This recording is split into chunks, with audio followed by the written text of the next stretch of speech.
नमस्कार। आज हम एक क्विज के जरिए एक कहानी को समझने की कोशिश करेंगे। सोचिए, झारखंड के स्टूडेंट्स के लिए बनाए गए 50 सवाल। वो हमें उस इलाके की पहचान, उसके मूल्यों और उसकी आत्मा के बारे में क्या कुछ बता सकते हैं। आइए इस अनोखी पड़ताल में साथ चलते हैं। 50 सवाल और एक पूरे राज्य की कहानी सुनने में थोड़ा अजीब लगता है ना?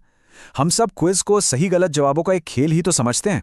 लेकिन क्या हो अगर हम इन सवालों को एक जासूस की तरह देखें, सुराग की तरह? आइए इन सुरागों को एक एक कर जोड़ते हैं और देखते हैं कि ये हमें झारखंड के बारे में क्या बताते हैं। तो ये सब हम कहाँ से जान रहे हैं? हमारा सोर्स बहुत सीधा साधा है, झारखंड के स्टूडेंट्स के लिए बनाया गया एक जनरल नॉलेज क्विज। लेकिन हम इसे सिर्फ एक टेस्ट की तरह नहीं, बल्कि एक पहेली की तरह देखने वाले हैं। हर सवाल एक सुराग है जो मिलकर झारखंड की एक बड़ी तस्वीर हमारे सामने रखेगा। तो चलिए अपनी पड़ताल शुरू करते हैं और सबसे पहले चलते हैं झारखंड के दिल में, यानी उसकी प्रकृति में। जैसा कि आप देख रहे हैं, हमारा पहला खंड है वनों की भूमि। यहाँ के सवाल हमें यह बताते हैं कि इस राज्य की पहचान उसकी जमीन, उसके जंगल और उसकी नदियों से कितनी गहराई से जुड़ी हुई है। हमारा पहला सुराग देखिए। जरा इस सवाल पर गौर कीजिए। ये नहीं पूछा गया कि झारखंड की सबसे बड़ी नदी कौन सी है। सवाल ज्यादा खास है, हुंडरू जलप्रपात को किस नदी से पानी मिलता है। ये बारीकी दिखाती है कि यहाँ प्रकृति से जुड़ाव कितना गहरा और कितना लोकल है। और फिर आता है ये सवाल, जो शायद सबसे बड़ा सुराग है। राज्य का नाम ही अपनी पूरी कहानी कह देता है, झारखंड यानी वनों की भूमि। ये सवाल इस बात पर जोर देता है कि हर स्टूडेंट अपनी जड़ों की इस सबसे पहली और बुनियादी पहचान को अच्छी तरह समझे। और देखिए, ये पैटर्न यही नहीं रुकता। सवाल सिर्फ एक झरने के बारे में नहीं है, बल्कि ये पूछा जा रहा है कि सबसे ज्यादा झरने कहाँ हैं। ये बार बार इस बात को पुख्ता करता है कि यहाँ का भूगोल सिर्फ किताबों का एक चैप्टर नहीं, बल्कि पहचान का एक जीता जागता हिस्सा है। तो कुल मिलाकर इन सवालों से क्या तस्वीर उभरती है? नदियां, झरने, जंगल, पहाड़ियां, बार बार हर तरह से जोर प्रकृति पर ही है। ऐसा लगता है जैसे इस कहानी में जमीन ही असली हीरो है। ये सिर्फ ज्योग्राफी नहीं है, ये आइडेंटिटी है। लेकिन ये कहानी सिर्फ कुदरती खूबसूरती की नहीं है। ये क्विज ये भी बताता है कि ये जमीन सिर्फ खूबसूरत नहीं, बल्कि आर्थिक तौर पर भी कितनी अहम है। जब ये सवाल पूछा जाता है कि झारखंड किस खनिज का नंबर 1 प्रोड्यूसर है, तो ये स्टूडेंट्स को सिखाता है कि उनकी भूमि की कीमत क्या है। तो जमीन की बात तो हो गई। अब कहानी मुड़ती है यहाँ के लोगों की तरफ। हमारा दूसरा खंड झारखंड के इतिहास के नायकों पर है। वो लोग जो विद्रोही थे, नेता थे और इस राज्य के संस्थापक थे। और जरा देखिए, इतिहास के सवाल शुरू कहां से होते हैं? किसी राजा महाराजा से नहीं, बल्कि एक जन विद्रोह से। ये क्विज हमें ये बता रहा है कि झारखंड का इतिहास महलों में नहीं, बल्कि लोगों के संघर्ष में लिखा गया है। और ये सिलसिला चलता रहता है। एक और विद्रोह, एक और नेता का सवाल। ये एकदम साफ करता है कि संघर्ष और अपनी पहचान की लड़ाई इस इलाके की कहानी का एक बहुत जरूरी हिस्सा रही है। और फिर ये सवाल, धरती आवा यानी धरती के पिता, ये नाम ही अपने आप में कितनी बड़ी कहानी है।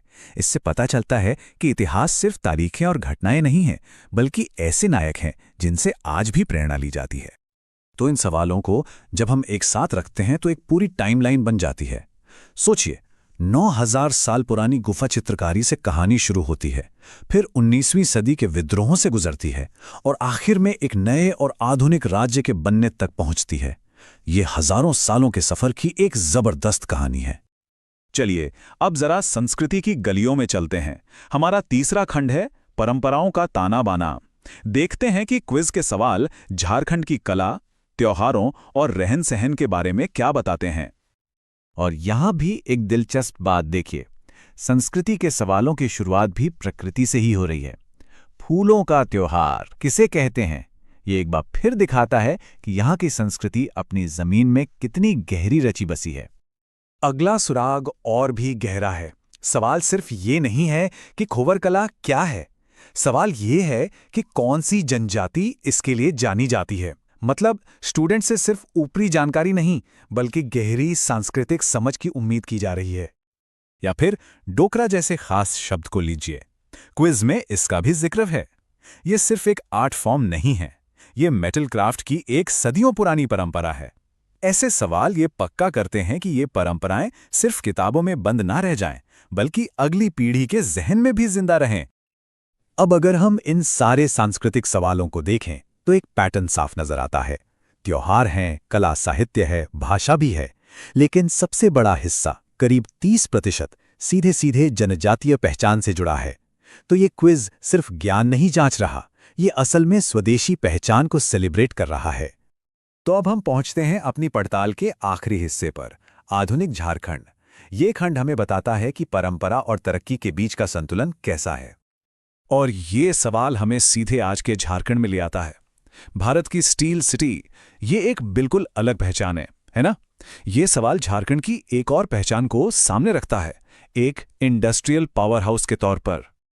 और बात सिर्फ इंडस्ट्री की नहीं है। इंडियन स्कूल ऑफ माइंस का जिक्र ये दिखाता है कि झारखंड सिर्फ कुदरती संसाधनों से ही अमीर नहीं है, बल्कि उस ज्ञान का भी केंद्र है जो इन संसाधनों को आकार देता है। तो आखिर में जब हम सारे सुरागों को एक साथ जोड़ते हैं तो हमें झारखंड की एक दोहरी तस्वीर मिलती है।